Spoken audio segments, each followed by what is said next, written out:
huling araw ng ating taon, huling taon natin, huling araw ng ating taon. At magandang bagay na maalala natin ang Panginoon at makasama natin ang ating Diyos at ang kanyang presensya. Sa pag-signal ng huling araw ng taon at gayon din ng pagbabago ng taon, marahil marami sa atin ang nagkaroon na ng pagpaplano sa ating buhay sa mga susunod na araw o sa susunod na taon. Mamaya-maya ay pagpapalit na ang ating taon, marahil nagkaroon na tayo ng pag-iisip kung ano yung mga gusto nating gawin sa mga susunod na araw at gayon din sa mga susunod na buwan.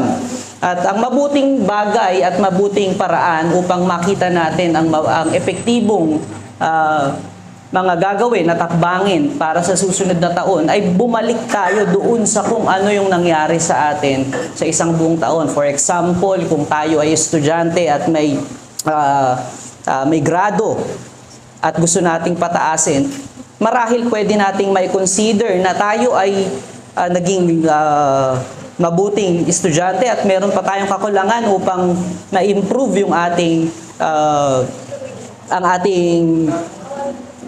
grades. At gayon din sa ating pagtatrabaho, kung tayo ay naghahangad ng promotion at hindi sa atin na ibigay yung promotion sa taon na ito, marahil pwede nating reviewin kung asaan yung ating performance at kung ano yung ating pagkukulang sa ating pagiging trabahador. Gayon din sa ating pagiging ama at ating pagiging magulang, ating pagiging anak, marahil pwede nating may consider ang mga bagay na iyon. Katulad din, mga kapatid, ng ating paghakbang bilang isang Kristiyano at patuloy na pagtingin sa mabuting pangako ng Panginoon. Napakahalaga ng bagay na ito, hindi lamang sa isang aspeto, ngunit sa buong aspeto ng ating buhay. Pagkat magplano man tayo ng ating buhay at hakbangin sa susunod na mga taon at mga araw, ito ay hindi magiging mapagpala at hindi ito magkakaroon ng buhay kung ito ay layo doon sa ating Panginoong Hesus. Katulad nung ating passage ngayong umaga, pinapakita nito yung kahalagahan ng pagbalik tanaw doon sa ginawa ng Panginoon. Kung nung last preaching natin dito sa John, ipinakita natin yung puso ng mga umaasa sa Panginoon. Ang puso ng mga umaasa sa Panginoon ay umiibig sa Kanya ng lubos. Ang puso ng mga patuloy na umaasa sa Panginoon ay patuloy na tumitingin sa kapangyarihan ng Diyos sa kanila. Sa araw naman na ito, yung preaching natin, sa passage natin ngayong umaga, ipinapakita dito yung glory ng Panginoon kung saan kaya naman umibig yung mga umiibig sa Diyos at patuloy na nagkakaroon ng pag-asa sa ating Panginoon. Kung titignan natin yung ating passage, ito ay nagpapahayag ng kadakilaan ng Panginoon at itong mga bagay na nangyari dito sa ating passage and even sa ating kapanahunan ngayon, sa ating buhay, ito ay intended at dinikri ng Panginoon sa ating buhay.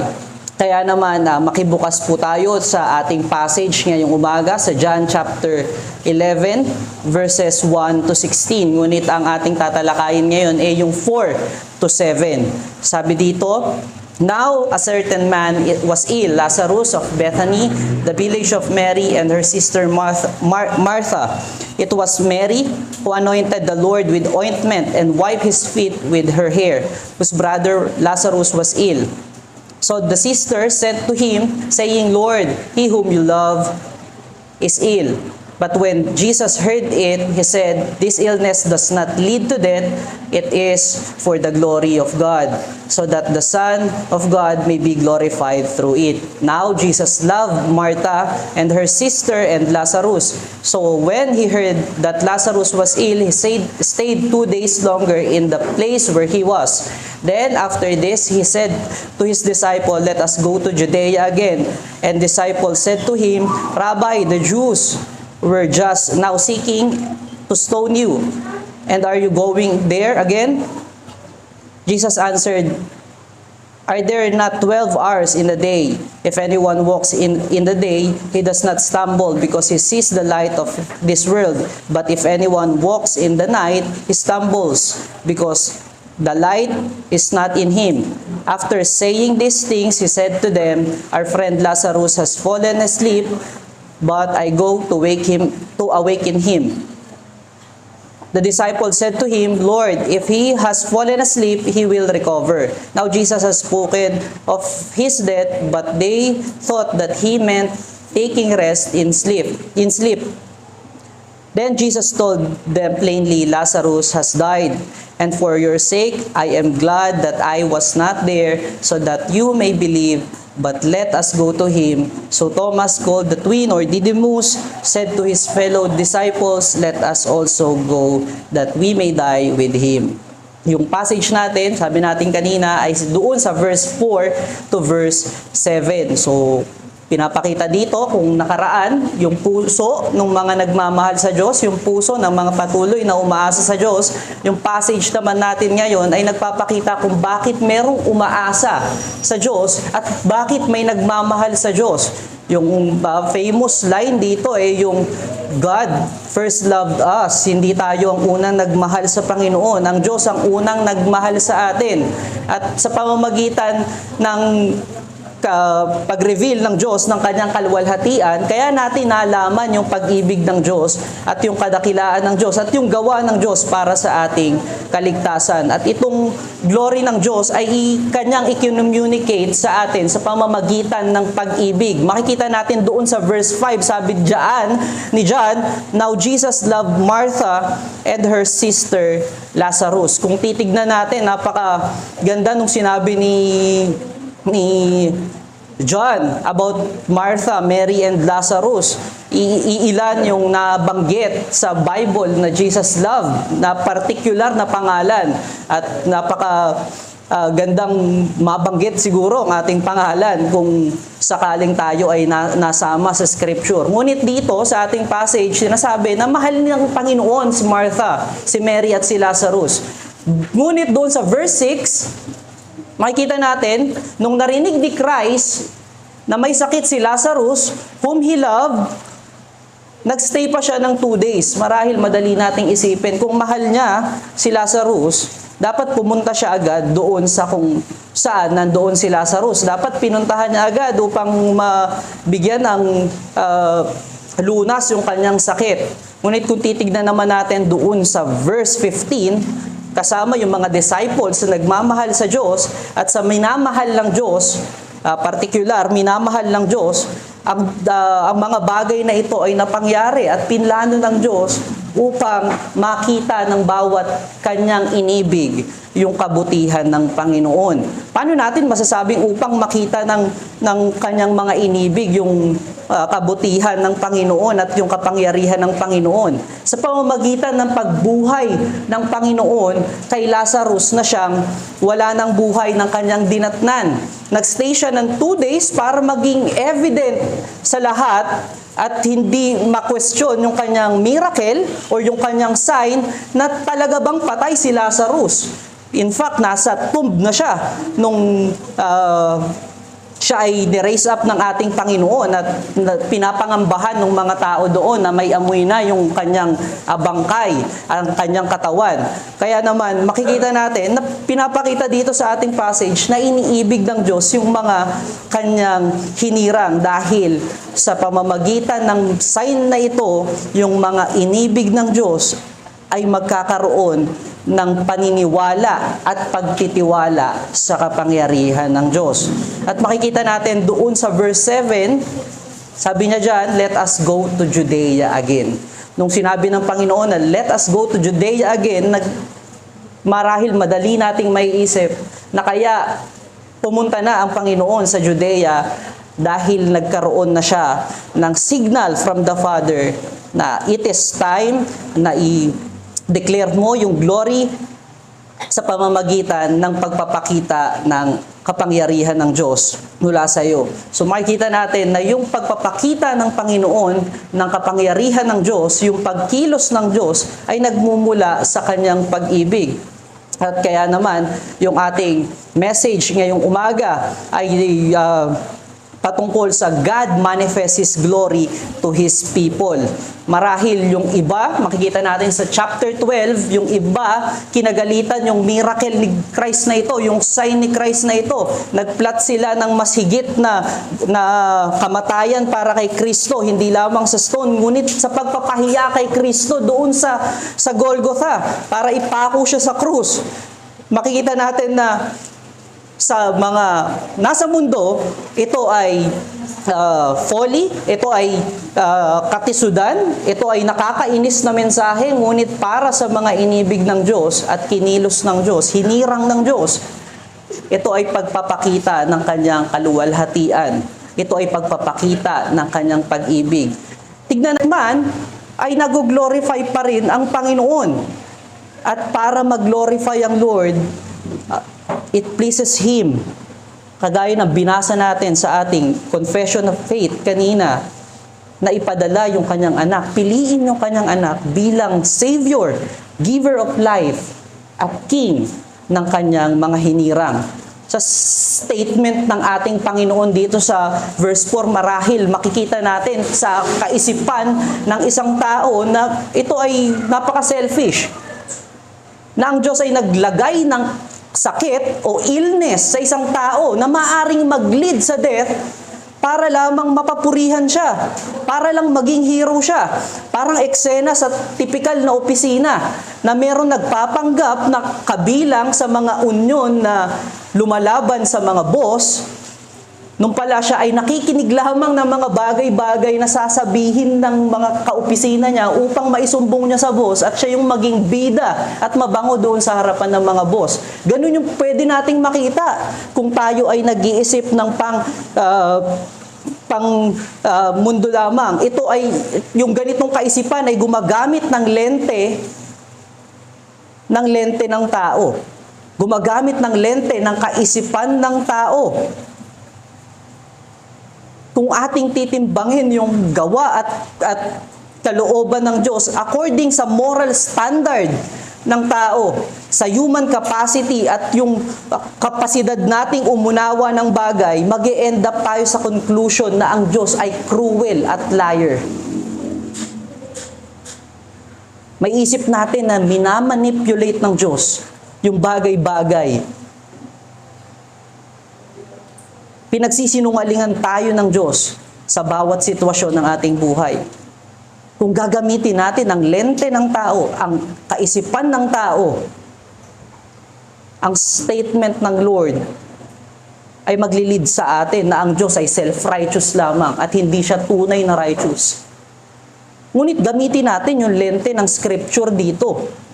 Tignan natin yung lente ng Scripture kung ano yung sinasabi niya dito. Sabi sa Romans chapter 5 verse 12, but Romans chapter 6 verse 23, na yung death at sickness or illness ay bunga ng sin. At gayon din sa Genesis chapter 2 verse 15, yung intention ng Lord sa ating creation ay mabuti para magkaroon tayo ng eternal life. Isipin natin kung gaano kadami yung binigay na blessing ng Panginoon kay Adam. Unang-una na doon lahat ng kanyang pangangailangan, sa kanyang shelter, sa kanyang pangangailangan sa pagkain. At higit sa lahat, isinulat yung law ng Diyos sa kanyang puso. Gayon din nakakasama niya ang Diyos. Nakikita niya ang glory ng Diyos sa araw-araw. Para magstay lamang siya doon sa pagiging obedience, which is yung kanyang purpose o yung purpose ng ating creation. Ang sumunod at patuloy na tumingin sa ating Panginoon. Ngunit ang tao ay nabigo sa purpose na ito dahil sa sin. At yun yung nagpasok ng sickness at death sa atin. Katulad nung binasa nating, binanggit nating passage kanina sa Romans chapter 5 at Romans chapter 6. Makikita natin na meron ding dalawang bagay na pwede tayong makita dyan. Yung sovereignty ng ating Panginoon at yung grasya ng ating Panginoon. Yung pagiging soberano ng Diyos na hindi siya nag-create ng perfect na tao. o na creation o na man, ang kanyang kinreate ay upright. At isang pwede nating makita dyan ay yung grasya ng Panginoon na sa kanyang creation, bagamat tayo ay maaaring magkasala o tayo ay nagkasala, inintend pa rin ng Diyos na mag-glorify yung kanyang pangalan.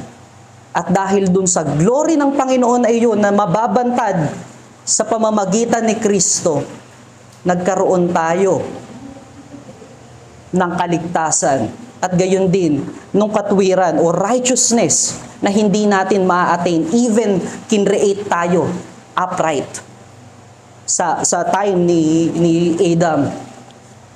Ang pinapakita dito, man cannot maintain his righteousness dahil hindi siya perpekto. Ang meron tayo ay perpektong Diyos na nag-intend sa atin at nagtrabaho para sa righteousness na maaari niyang ibigay sa kanyang mga hinirang, sa kanyang mga inibig upang matamo yung buhay na kanyang intended para sa mga ito. At kasama dyan yung evidence ng sin. Tayo ay hindi perfect. Hindi natin kayang i-maintain yung ating righteousness. Consider ulit natin yung mga biyaya kay Adam. I-consider ulit natin yung law na isinulat sa kanyang puso. Ito ay nagpapakita ng katotohanan ng Diyos na even yung upright and rational being nangangailangan pa rin ng pagtulong ng Diyos para siya ay magkaroon ng katuwiran at matamo yung biyaya ng buhay na ipinangako ng Diyos. Pinapakita dito na soberano ang ating Panginoon. Na alam ng Diyos na magkakasala ang tao. Ngunit pinili pa rin niyang likhain ng tao. Hindi para magkaroon ng miserableng buhay, ngunit upang magkaroon ng buhay sa pamamagitan ng kanyang anak. Sa mga bagay na yan, sa grasya ng Panginoon, sa yaman ng grasya ng Panginoon, sa pagiging soberano ng Panginoon, sa kanyang pag-ibig, even dun sa eternity past na nababantad, marahil pwede nating ma-cancel yung mga tanong na may what if. Yung tanong na what if na hindi nagkasala na hindi kinain ni Adam yung fruit. Adam will surely fall because he is not perfect like God. Pwede nating may cancel yung tanong na what if God did not create us. There is no man ever created and fell into sin. Walang nilikhang tao para wala na lang kasalanan sa mundo. Minanifest ng Panginoon yung kanyang glory sa creation, including yung kanyang righteousness, yung kanyang pagmamahal at yung kanyang kabanalan at kapangyarihan. At lagi nating tatandaan, ang Diyos ay free na gawin ang anumang bagay na pleases Him. At ang good news of God, freely do what pleases Him, tayo ay nadamay sa kanyang glory. Tayo ay nadamay dun sa kanyang mabuting gawa. Tayo ay nadamay. Tayo ay nakasama, nakabilang doon sa kanyang intended good end para sa kanyang kaluwalhatian.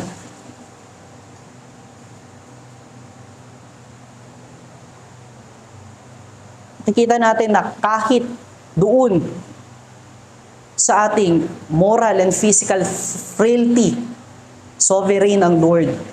Soberano ang Panginoon. Kahit sa ating mga weakness, physically, morally, and spiritually,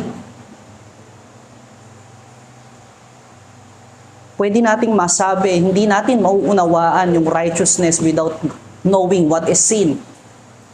Hindi natin papahalagahan yung cure without knowing sickness.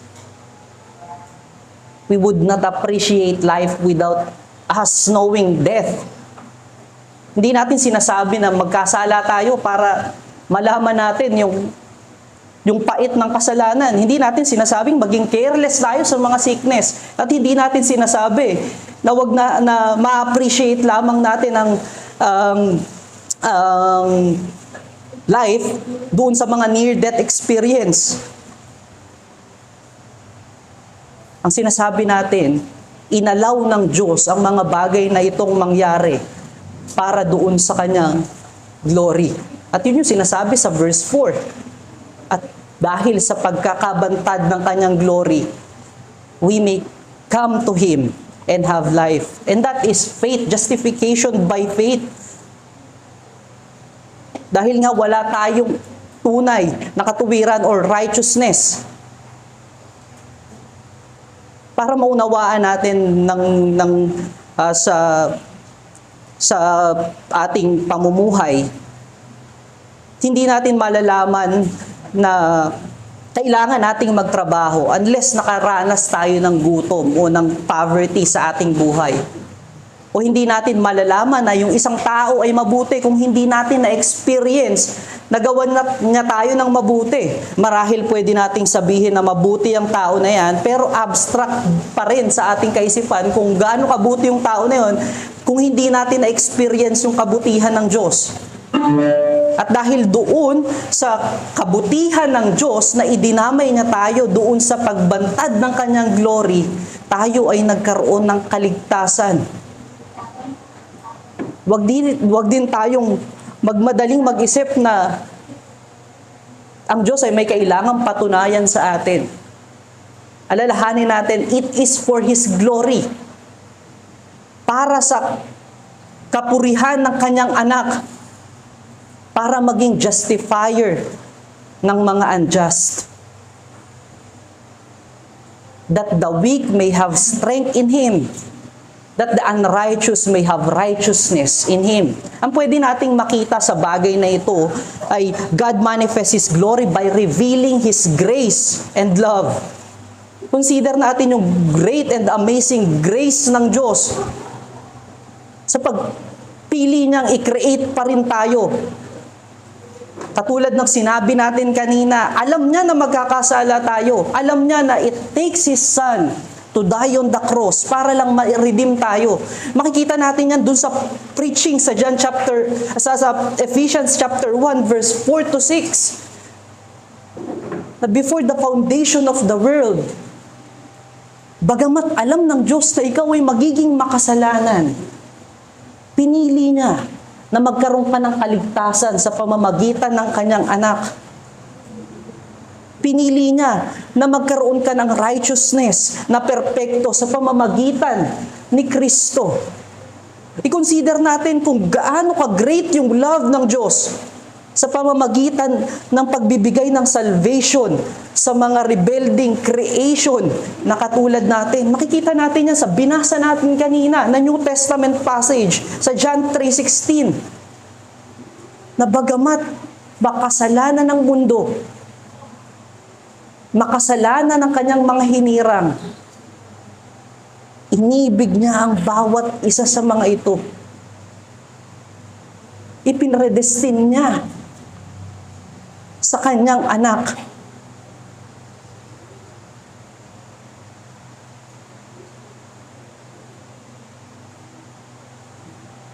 At even doon sa kanyang way ng pagpapakita ng kanyang glory, even sa kanyang way ng pagliligtas sa kanyang mga hinirang, na-maintain niya yung kanyang righteousness, yung kanyang holiness. Pwede nating i-meditate ang mga bagay na kung ang Diyos ay nag-intervene doon sa temptation ni Adam at si Eve, mag-i-end up lamang iyon na ang Diyos ay tinulungan ang tao na magkaroon ng self-righteousness. At madedefile yung glory ng Diyos. At kung ginastify naman ng Diyos ang tao, right after the fall, ang Diyos ay magiging sinner. Dahil ma-defile nito yung kanyang holiness.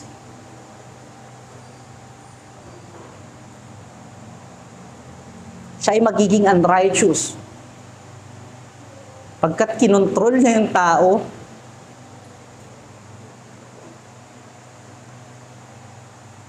siya ay magiging unrighteous dahil hinayaan niyang makalampas lamang yung kasalanan dahil sa word na love. And that is the problem ng tao. Madali nating ine-equate yung word na love sa pagbibigay ng mga bagay-bagay favorably kahit meron tayong ma-defile na kabanalan ng Diyos. Para sa atin, hindi nagiging banal ang Diyos kapag may masakit na damdamin na inflict sa atin pagdating sa kanyang pagkukorek. Para sa atin, unjust ang Lord pag pinapakita niya yung kanyang justice. Pag pinapakita niya yung kanyang pag-ibig sa pamamagitan ng kanyang holiness and righteousness.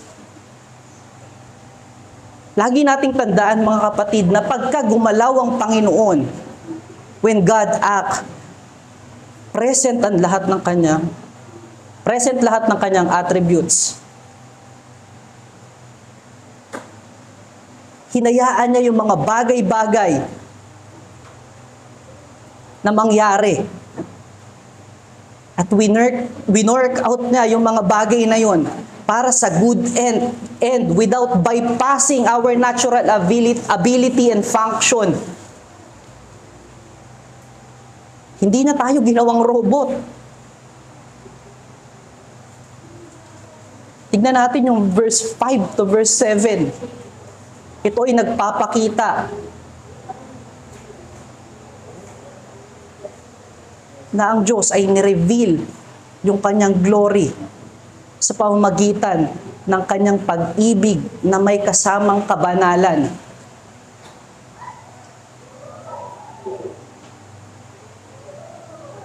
Hindi dinefile ni Christ yung kalooban ng kanyang Ama dahil lamang sa pag-ibig. Sa maling interpretasyon ng pag-ibig. Yung grasya ng Diyos ay na-manifest sa pamamagitan ni Kristo. Sa pamamagitan ng pagbibigay ng buhay kay Lazarus. At hindi lamang iyon.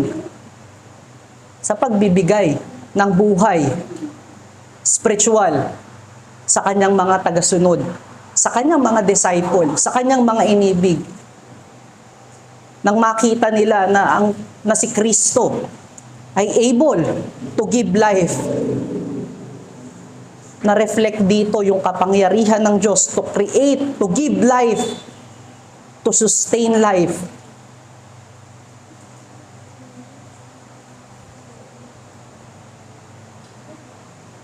Sa pamamagitan ng pag-ibig ng Diyos, nabantad yung glory ng Panginoon. Ang pag-ibig ay hindi paggawa ng isang favorable things sa isang tao. At kakalimutan natin yung kabanalan ng Diyos. Ang grace ay hindi pagbibigay ng favor sa kahit sino. Ang grace ay nagli-lead sa katotohanan ng Diyos. Ang grace ay nagli-lead sa life. At makikita natin yan doon sa krus ni Kristo. Sabi sa Galatians chapter 4 verse 4 to 5, "But when the fullness of time had come, God sent forth His Son, born of a woman, born under the law, to redeem those who were under the law, so that we might receive adoption as son." Sa tamang panahon, sa tamang proseso, na may kasamang kabanalan ng Diyos, nang hindi nagagalaw yung kalwalhatian ng Panginoon, nang hindi na-defile o hindi nayuyurakan hindi sumasang-alang-alang sa kabanalan ng Diyos. Minahal lang ni Kristo yung inibig ng Ama, hindi sa pamamagitan ng love na nauunawaan ng tao, ngunit sa basis ng kanyang kabanalan at ng kanyang katwiran. Ang pinupunto natin dito, mga kapatid, ay Jesus Christ is the manifestation of God's glory. Si Kristo ang nag-reveal ng glory ng Diyos sa pamamagitan ng kanyang great grace at kanyang perfect love. We can call it great grace. And we can call it perfect love. Tignan natin yung grasya at pag-ibig ng Diyos mula kay Kristo, na siya ay nagdwell within His creation, perfected the law, para ibigay yung righteousness na yun sa kanyang mga hinirang. Tignan natin kung gaano ka-willing si Kristo na sumunod sa Ama. Ibigay yung kanyang sarili sa atin, kabayaran sa ating penalty because of sin.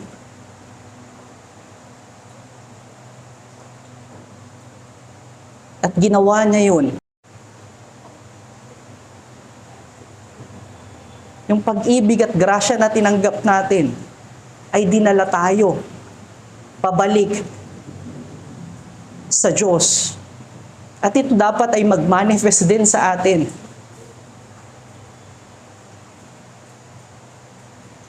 Sabi sa 1 John chapter 4 verse 4 to 6, whoever says, I know Him, but does not keep His commandment is a liar, and the truth is not in him. But whoever keeps His word, in him truly the love of God is perfected. By this we may know that we are in Him. Whoever says he abides in Him ought to walk in the same way which He walked. Ought to walk in the same way which He walked. Sa pamamagitan ng krus ng Kalbaryo ng Panginoon, makita natin yung pag-ibig at yung grasya ng Panginoon. It is the same way din na i-offer natin. Ipamuhay natin. Yung pag-ibig na may kabanalan, yung grasya na may kabanalan at katwiran ng Diyos. Hindi lamang para i-offer sa iba, ngunit para din sa ating sarili. Ito yung purpose ng creation. Na patuloy tayong mag-abide sa Diyos sa pamamagitan ng patuloy na pagtingin sa Kanya, sa Kanyang guidance, at sa patuloy na pag-asa sa Kanya para sa righteousness.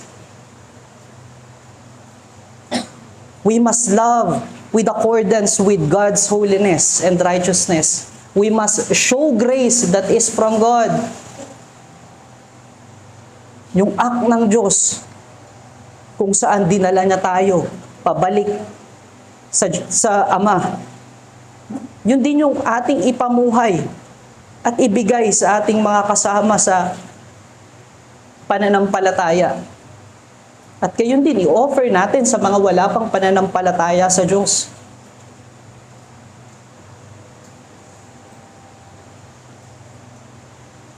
Sa ating unang challenge sa umagang ito, do not look unto ourselves, but look unto Jesus Christ, who is the manifestation of God's glory.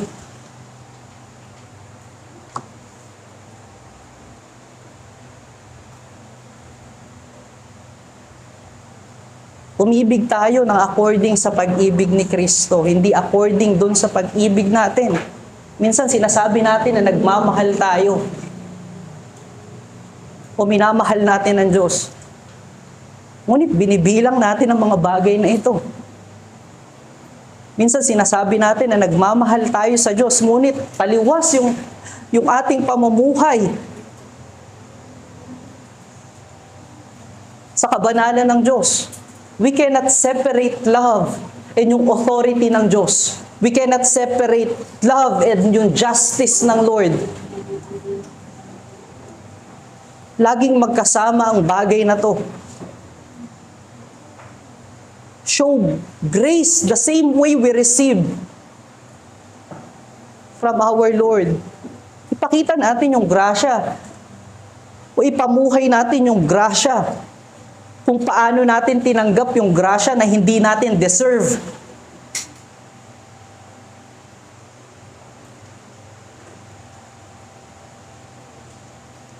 Kung uunawain natin yung live by the grace of God, according to the grace of our Lord Jesus Christ, maunawaan natin kung gaano tayong makasalanan. At yung mga kasalanan na ginagawa natin, ginawa natin, yun yung pinagbayaran ni Kristo. Kung tunay na naunawaan natin yung grasya na yun, na alam natin na hindi natin kayang bayaran yung bagay na yun, yung kasalanan na yun, pandidirihan natin yung kasalanan.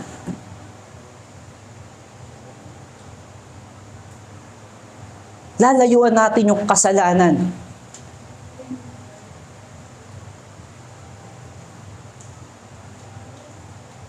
Dahil, bagamat we deserve condemnation, ang natanggap natin ay grasya.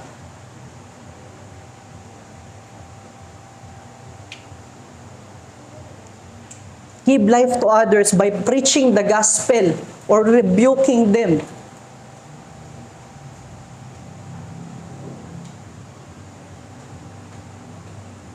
Natanggap natin yung buhay, yung pag-ibig, na-reveal sa atin yung glory ng Panginoon sa pamamagitan ng gospel, sa pamamagitan ng buhay ni Kristo. Ito yung ating i-preach sa iba. At patuloy tayong umasa sa regeneration for unbelievers. At para naman sa mga di pananampalataya na nakikita natin leading into sin, magkaroon sila ng reconciliation at manumbalik yung joy of salvation nila sa pamamagitan ng rebuke. Dati, iniisip ko na kailangan pa ng perfect timing. Dahil nga by grace. Ngunit, yung pagbibigay pala ng buhay sa pamamagitan ng pag-preach ng gospel ay walang pinipiling oras.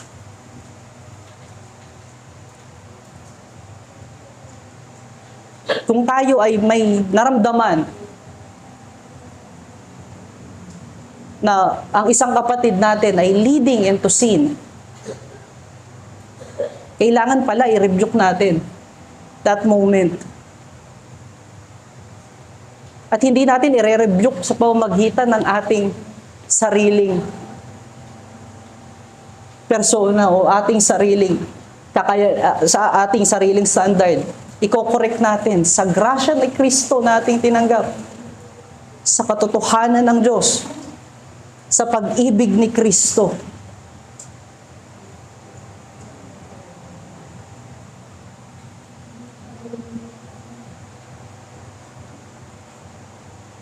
Ang ating huling challenge, hope for the future glory in Christ. May eschatological sense yung ating passage ngayong umaga. Pagkat hindi natatapos yung glory ng Diyos, doon lamang sa pagkakakilala natin sa Kanya. Hindi natatapos yung kalwalhatian ng Diyos. Doon lamang na tayo ay nagpupuri every Sunday. May pinangako si Kristo na eternal life. At yun ay sa pagbabalik niya. At marahil nagiging malabo sa atin minsan yung pangako ng Diyos dahil sa ating mga failures, sa ating mga sin. Ngunit katulad nung sinabi ni Deacon Jeff kanina, si Kristo ay nagbayad para sa ating kasalanan. At katulad ng sinabi ni Christ, yung illness ng sin natin ngayon will not lead to death.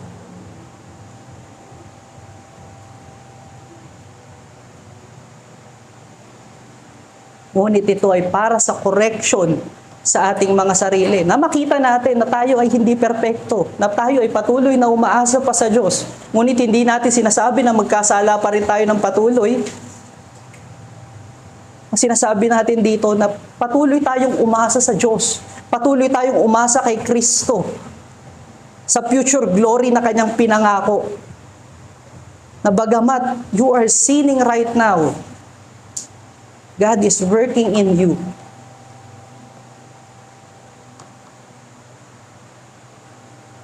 God is working in us.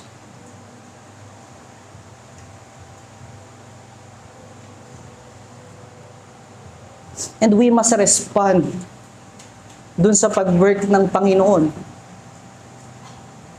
Mga bagay na yan na ating nabanggit sa ating challenge ay makikita lamang natin sa local church, sa gathering ng saint, sa message ng gospel every Sunday, sa fellowship ng bawat mananampalataya, sa pananalangin, sa sacrament. Ang mga bagay na yan ay available sa atin at kasama yun sa grasya ng Diyos sa atin na patuloy nating makita yung glory ng Diyos sa pamamagitan ng preaching sa buhay ng bawat isa sa atin. Sa pananalangin, sa kabigatan ng bawat isa. Sa sakrament na nagpapakita na bagamat tayo hindi karapat-dapat, tayo'y binago ng Diyos, binigyan ng buhay yung walang buhay. Yung hindi karapat-dapat sa kanyang pag-ibig, ipinaghain ng Diyos sa pamamagitan ng kanyang katawan at ng kanyang dugo.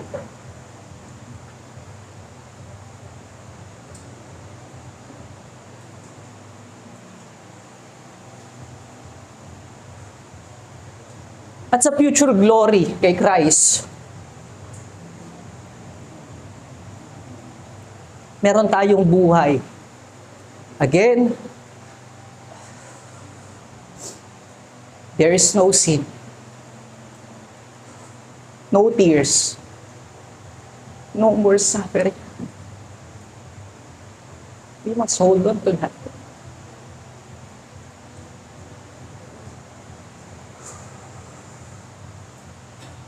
Sa ating pagtatapos,